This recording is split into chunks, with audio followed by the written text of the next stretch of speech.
Alright everybody, welcome back. This is the Benchinator and you're watching Let's Play Xenogears, the greatest JRPG ever. I believe this is the 125th episode. God, this game is long. But it's brilliant. Brilliant. Brilliant. So last time we were successful in defeating the Sufal Mass and liberating a lot of the Soylent systems that were placed on Earth that were making people that were turning into mutants even worse, turning them into weapons and that kind of thing. Part of the evil M plan of the Gazel Ministry and Krellian. We also saw that Nissan had become kind of a place for respite and healing and inspiration from Ellie, who's becoming kind of like a political leader at this point. So kind of seems like good things are happening. But meanwhile, too, the Gazel Ministry tried to basically operate this, open something using what was known as the Geisha Key, and they were stopped by Cain. Cain basically said that they needed to stop interfering with human affairs. So that's, Cain actually might be on the right side of this fight, turns out.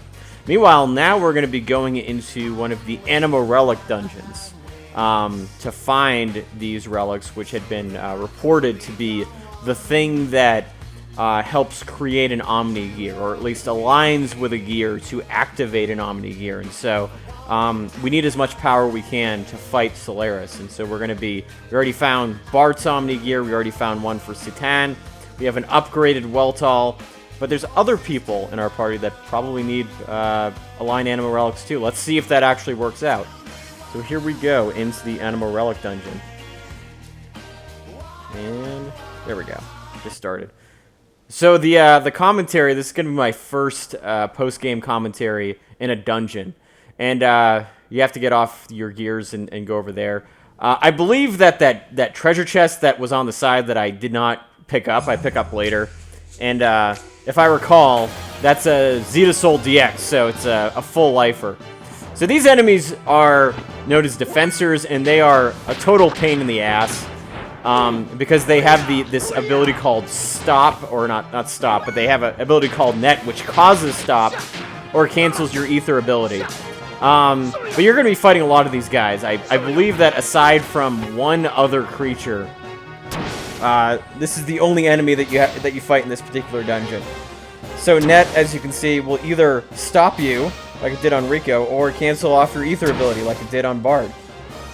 So this makes this battle a lot longer than it should be. Now the thing is, too, is that these creatures only have about 900 HP. So if you want to just get them over quickly, you can, you can bring out your, your worst death blows and so forth. Yeah, there's an energy haver which affects everyone. That's annoying too. But excuse me, little bit sneezy today. But as you can see, these battles actually take a while. And thankfully, because I have the updated armor, we do have the ability to deflect most of what they're using. But this stop thing definitely makes battles more difficult. So now we're learning more death blows for Rico right there. His 444X type thing. All kinds of good stuff. Oh yeah. And now see, we get really low in our HP. As you can see, like, we're all almost dead, technically, but believe it or not, we will survive this battle. It's hard to believe. And now we're just using Death Drive because things are looking a little bit urgent. But then again, I think it's just kind of silly that I didn't just try to learn more death blows. Rico's dead. That is sad. That is sad. But we do have Zeta Souls, which is awesome. You can never have enough Omega Souls, and you can never have enough Zeta Souls. Something to keep in mind. But like I was saying, I should have just kept learning the death blows because, they have, literally, 40 HP at this point, so it'd be absolutely fine. Yeah, there we go. Cool. And so I believe that at this point in the game, Bart is on his way to learning Angel, which is his first elemental death blow, and that's really cool. We're gonna be seeing that later on. Oh yeah, we learned Fouquet. So that's exciting. Faye's first wind death blow, I believe. So we're going to be checking that out. Yeah. So we're going to heal ourselves with some Omega Souls. Ah, that's so much better. Feel the relief. Alright, let's make our way through this dungeon, shall we? Take a right here. I'm trying to remember if this was the right way or not. I think it actually is. This is not a particularly vast dungeon. It's actually pretty small. There's a couple of buttons you gotta push. There's a few puzzles, but nothing too bad. So yeah, this door is locked, sadly. And there is a part over here, and this is the silliest thing ever. You can't pick up that part right now, but you can later. And I'm not sure why the game designers decided to make it so you couldn't pick up that part. It was just really kind of weird, especially since you have to use it, like, really not that long from now. So yeah, we're going to go out here. We can kind of oversee, like, a central dais or what have you. And so this battle, I believe, I get to show off Faye's new death blow, I think. So it's the first of its kind, Fouquet. And here we're going to get a slice of his elemental death blows, which are just friggin' awesome. Look at this. Boom, boom, boom, boom, boom, boom, boom, boom, boom, boom, boom. Oh, yeah. Look how much damage it's going to do. Watch this. Watch this. Oh, yeah, 905. Totally dead. So, yeah, I just wanted to show that off. Easy peasy lemon squeezy. And so here we are in the next room. And just wanted to check on our progress for death blows. Moving along pretty well. Still got a ways to go. But Angel's almost there, and Bracer's almost there, too. That's one of the death blows that kind of got left behind by Bart, so that happens. But yeah, we'll eventually get all of those. I made sure before I completed this game to get everybody's death blows except for 2 characters. One that's inevitable, and the other one I just didn't really feel like it, because this particular character I haven't really used a whole lot anyway. But we'll cross that bridge when we get to it. So, you know, just something to kind of keep in mind, for sure. I'm not exactly sure why I stopped at this point. I think maybe I was just taking a break or something, but anyway. Yeah, so we're just kind of flipping through. I should have fixed this. I'm sorry, folks. I think I was looking this up online, and you know, there's a couple of when I went back and edited this footage, like, there's a couple times where there's kind of like a delay, and, you know, something I probably should have dealt with, but still, it happens. In the future, I'll be a little bit more careful. So the power's cut off, and we see, if we climb up on this thing, that there is a blown fuse. And so that item that we saw in the other room, yeah, all the doors are locked right now. The item that we saw in the other room is actually the fuse. And see, yeah, we go back and there it is. Now he's picking up the fuse. So it's just totally silly that you couldn't pick this up earlier. It's just, it blows my mind. So now we're going to go back and we're going to put the fuse in there. And voila, everything's working. All systems go. Computer's operational. The doors are still locked. Faye is reiterating that you need to do it. Just, you know, in case you forget. And now we can open the doors. So that's all kinds of just happiness, and we can open this door and have easier access to get back in this room. But we're not really concerned about that room. We're concerned about the room up to the north, because that room actually goes somewhere new. So now we're going to go and stroll down the hallways. La la la la la. And this of course kind of, this dungeon falls from the symptom of all the halls kind of looking alike, just like in Krillion's lab. So it's kind of a shame, because you know, some of these dungeons could use a little bit more variety. So in this battle, I skipped over it, but we did learn Angel, so that means in the next battle, I'll be showing off what that looks like, and it's actually really cool. Angel's one of my favorite death blows. Alright, so now we're going down the elevator into the dais, which is exciting. And so this is going to be an area that, later on, when I was learning death blows, I came back to many times. So now, battle with the defensors again. Surprise, surprise. But we're going to show off, if you missed it, both of these techniques. We got the Fukai, once again. Just throwing some red balls at him, like a crazy person. 913, even more damage that time. And now we, of course, have Bart using Angel. Yes. Yes, indeed. So this is going to give Bart some wings. Look at that. Oh, super tornado. Well, we thought Talon had tornado power, but Bart's got an even better technique. And so that didn't actually kill it, but we do win the battle, and we win Dragonfish, which I'll be showing off in the next battle. So this is this whole thing is kind of a boon for learning abilities.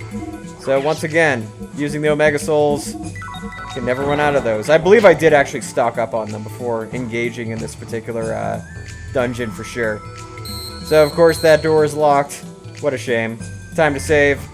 And now that elevator cannot go down quite yet, but it will be able to. And now I'm going to be showing off Dragonfish. This is actually, this looks brutal. This is like a chokehold. Check this out. Not that that should have any real effect on a robot, but let's pretend for the sake of argument that that's the case. So that's the end. And we got Bracer in that battle. How about that? Good stuff. Good stuff indeed. So I believe that a couple battles from now I will be able to show Bracer, which is good stuff. Always good stuff. So right now, there's really not that much we can do in this part because both doors are locked and the elevator in the middle is not operational yet. But there are things that we can continue to do to make this situation better.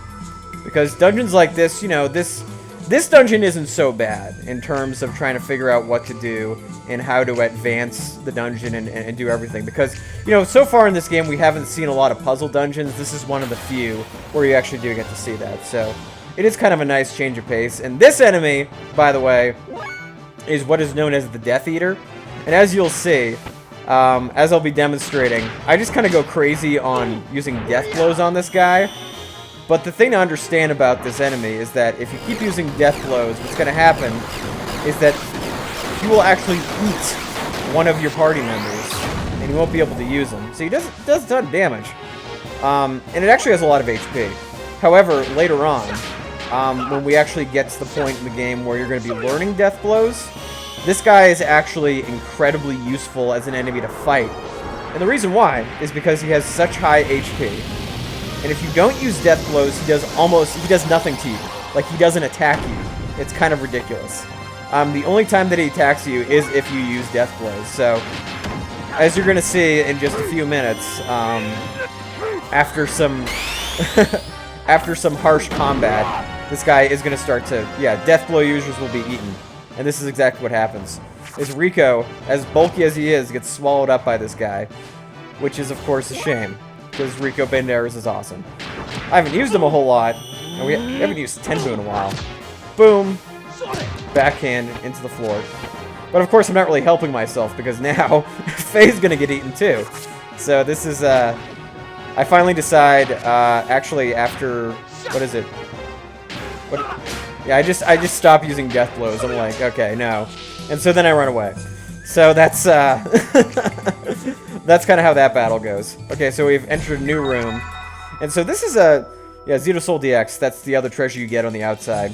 So this is actually pretty interesting. So those little drawers right there are actually a code combination, kind of like Morse code that you use to input into here. So what actually happens is, like, first time I enter the wrong code, but each one of those numbers represents the pattern that you see in the back. And so as you notice that the first and the second column, nothing is open. And so that represents 0, right? So the second one represents 3 because the third one's open. And this, inscribed as a C line. That's kind of a hint. And so C corresponds to 2. So 1 and 4 are 0. Number A and D are 0. B is 3, and 3 is 2. So the code would be 0, 3, 2, 0. 0, 3, 2, 0. And that's basically how it works. So I remember when I was playing this, I was just kind of guessing, but this is actually how it turns out. So code A, because it has nothing there, has no drawer open, is going to be 0. So there we go, answer that. And then it's going to be 3 because the third drawer is open. And then 2 is going to be C. And then because nothing is open in that fourth column, that's going to be D. So then you hit OK. And voila, it's open. Everything's working. Isn't that beautiful? Faye's having a laugh because he's the smartest person on Earth. So yeah, the computer's open, and yeah, door lock system. The bees are now deactivated, so that's great. And then there's this. This I don't think actually does anything. That just makes some noises. It's irrelevant. It's totally irrelevant. All right, so the main system is active. So now we're back here, and we're gonna be. That door is actually I believe it's the south door. Oh, okay. So this door is open now, and so that was the door that was locked by system by lock D. And so now that opens the elevator, and so this gives you a hint for what's going to be happening below. And so this is kind of like a Sudoku puzzle. There's a row of numbers that are horizontal and vertical, and you have to make sure that all of those numbers add up to have the same sum in them. So yeah, it's kind of telling you this. Now this is actually a fairly easy puzzle, because what you see, okay, like, well, I'll explain it next time, but basically there's only certain numbers that can be used. So this really limits your option. I think there's only 4 numbers that you have to really kind of play around with. So every other number that's in each of that's in the rows and the columns, each entry, the rest of them are locked. So it's just kind of simple addition, and you'll see in the next episode how this is done. So anyway, just a little bit of tomfoolery there in the Anima Relic dungeon, and then we're going to be seeing some good stuff in the next episode. Thank you guys for watching. This is the Benjinator with Let's Play Xenogears, and I'll see you next time.